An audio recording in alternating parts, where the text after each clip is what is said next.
It's very clear this morning. Look how clear the mountains are on the border with Lebanon. There's Safat on top of the hill.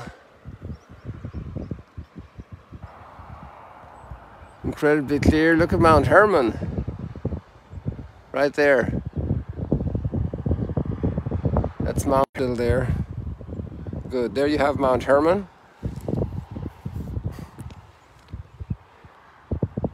Mount of Beatitudes, very clear.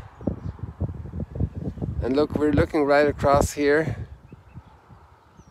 There are the Golan Heights.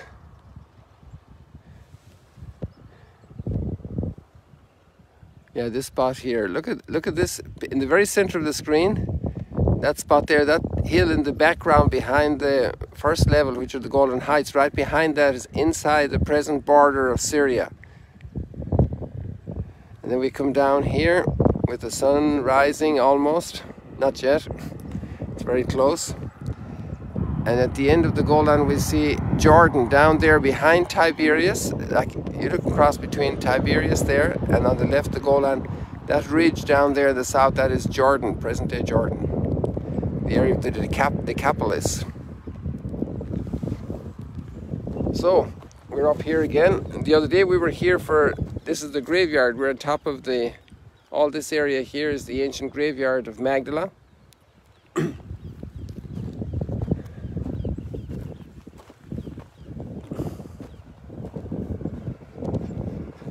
we're waiting for the sun disk to emerge. It's almost here, I think. Here all the vegetation is dying here, like the, oh, there's the sun. It's just right now it's coming. Let's catch the detail.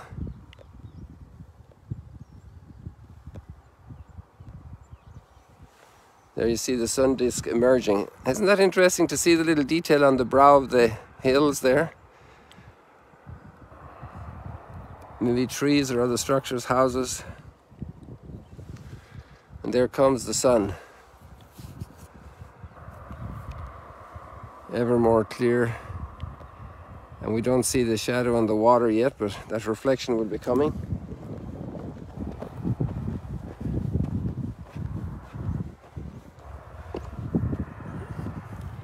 I meant to show you the campsite there. There are about 20 families camping. Yesterday it was so quiet.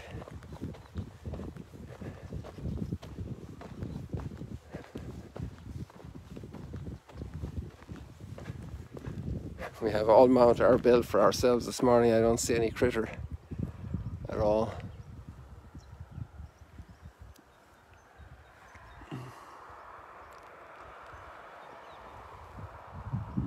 You can see the big hole here where the wild boar go in and hide. They have a number of apartments all across the area here in the wild.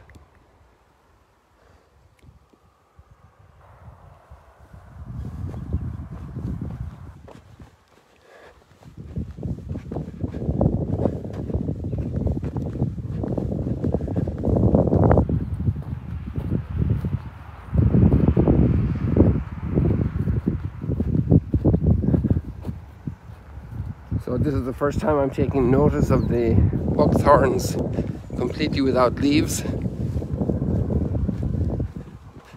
And if you notice, we noticed there in the springtime that these were the last to leaf. So here we have these buckthorns having shed all their leaves in the beginning of November. And I'm not sure when we'll see leaves on them again. Maybe it'll be late April. Maybe let's see if they have 6 months of vacation. But everything else was, oh, there we have the nice path of light on the water.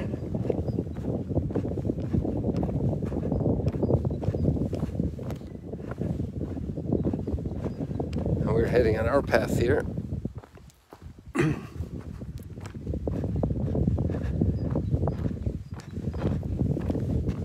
And we continue reading our good readings. There's a very interesting logical detail connected with the conclusion of the letter to the Romans.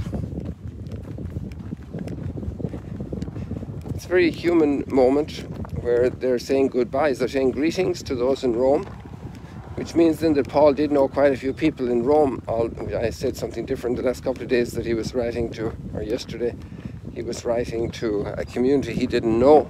Well, he hadn't visited Rome yet, but through his ministry in the northwest Mediterranean, he had met and worked with quite a few people who are now living in Rome, so he greets them in the end of the letter.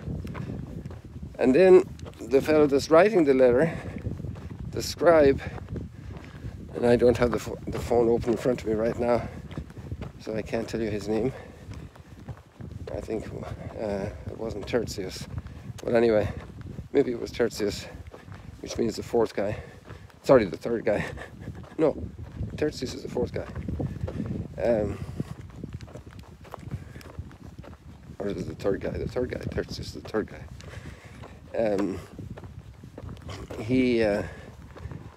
He also sends greetings, and he sends greetings from the people who are there in the house with Paul.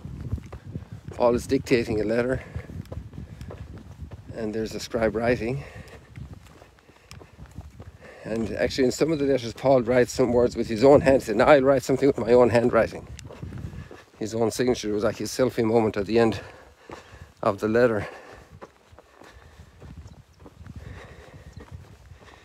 And so the interesting detail is the greetings then from the others there who were there in the house with Paul. And one of them is Erastus. And actually there was a stone found in Corinth with the name of Erastus. And you say, well, what does that mean? Well, the fact is the letter says that he was city treasurer. And I came up in the wrong spot here now. I need to go down. So if he was the city treasurer, then he's probably the guy whose name is on the dedication of a public area in Corinth. And his name is right there in the dedication. And it's contemporary. So the city treasurer's name would be there as the official who organized that whole building. And highly likely it's him. But then from a just sociological point of view, and the beginning of the communities of Jesus' followers around the Mediterranean, we're already seeing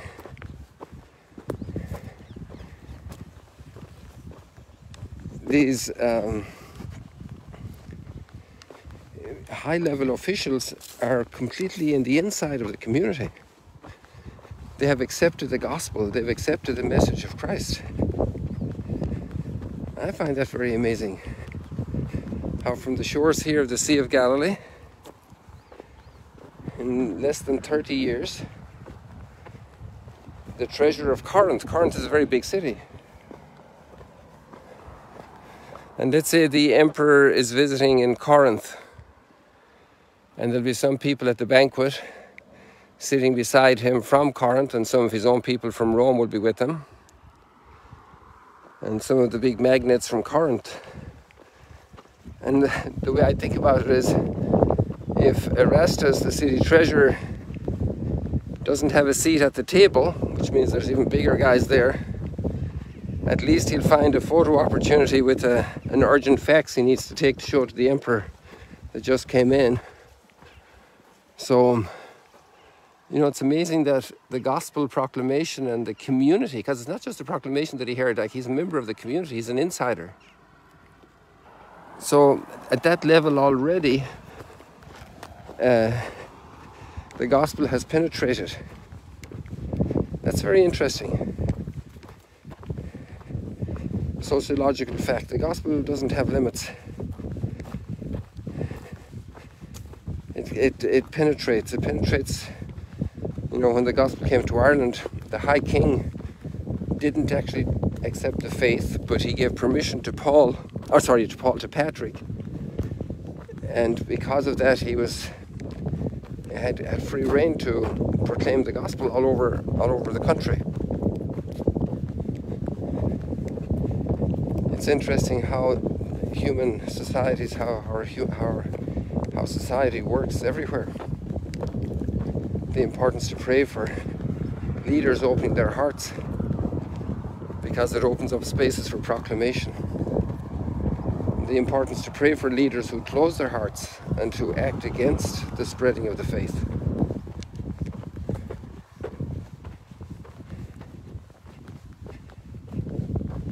And also to be able to address people in leadership.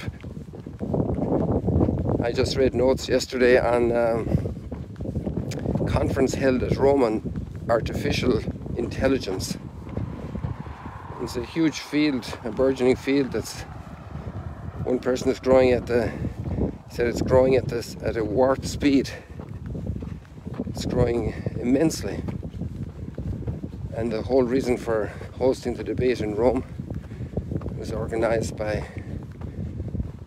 a combination of people, including Archbishop Tai at the Vatican, in order to have a discussion about how to handle the development of artificial intelligence,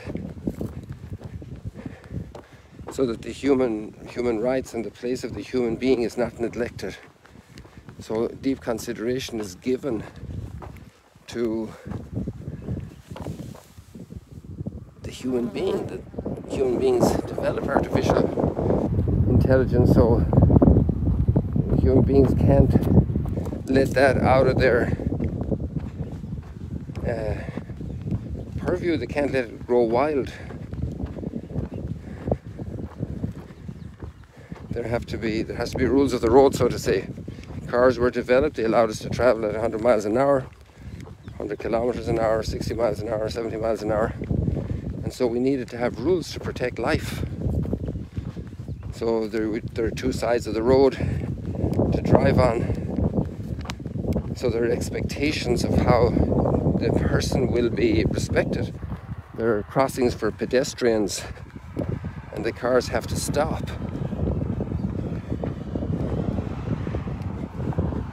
And all these instruments allow us to do more faster, with more strength, with more power, like a bulldozer. And you often hear of accidents, somebody got hurt by a bulldozer. That didn't happen before the bulldozer was developed, because there were no bulldozers to cause accidents, big heavy machinery. But then we learn how to regulate the use of the machinery, and licensing of users. And the same thing with artificial intelligence. It will always be an instrument that helps and that should be used to help. Obviously some people will be thinking of using it for war purposes and for wiping out competition in business, because human selfishness will always cross the boundaries. But that's the big battle then for bringing in ethical thought.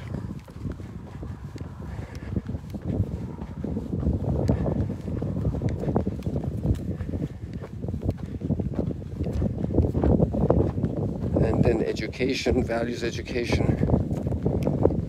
and then institutions and schools of training and helping people to realize what's at stake.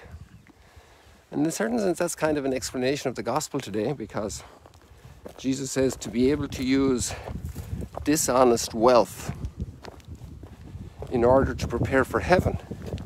You know, this chapter 16 of Luke is very interesting. It's all about possessions and wealth.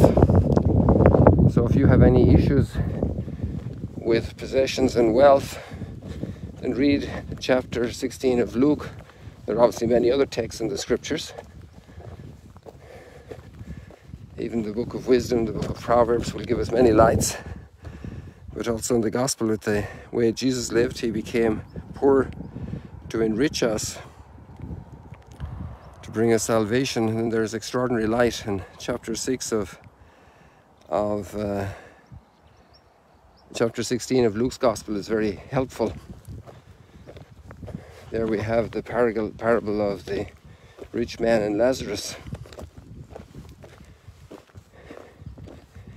And that's a very clear statement about how terminal our possessions are and our condition in this earth, and then how to use the material things we have to do good, to provide education, to provide development of tools like artificial intelligence, like bulldozers, tools to help us in the challenge of our dominion of the universe, our legitimate dominion of the universe.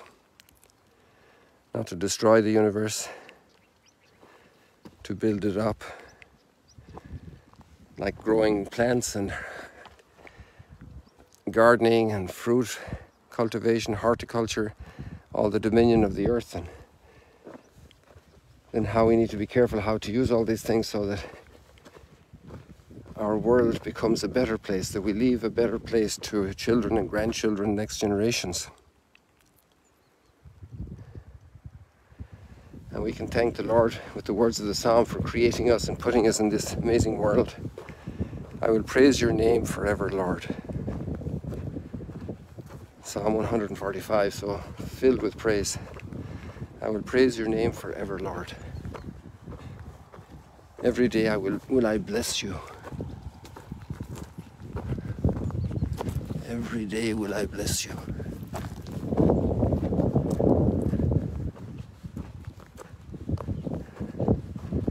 As the sun rises, I will bless you. When I wake up, I will bless you. Before I eat, I will bless you. I will thank you. I will adore you. I will praise your name forever and ever. People, thank you so much for joining us this morning here at Mount Arbel, overlooking this gorgeous Sea of Galilee.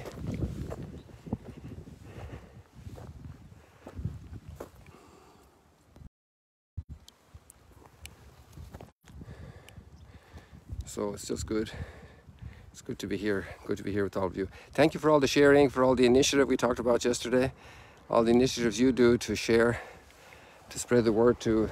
Some people were telling me they organize a little coffee and they have friends and they take out the sunrise stroll and chat and share with them, and it brings such delight. They're so happy. The people are so happy, and those who participate in the sunrise stroll and chat are doing so much good by that sharing. To use the things of this world, your iPhone, whatever it is, not for vanity, to use it for bringing joy to people, for lifting people up, for giving them new horizons. God bless you. God bless you.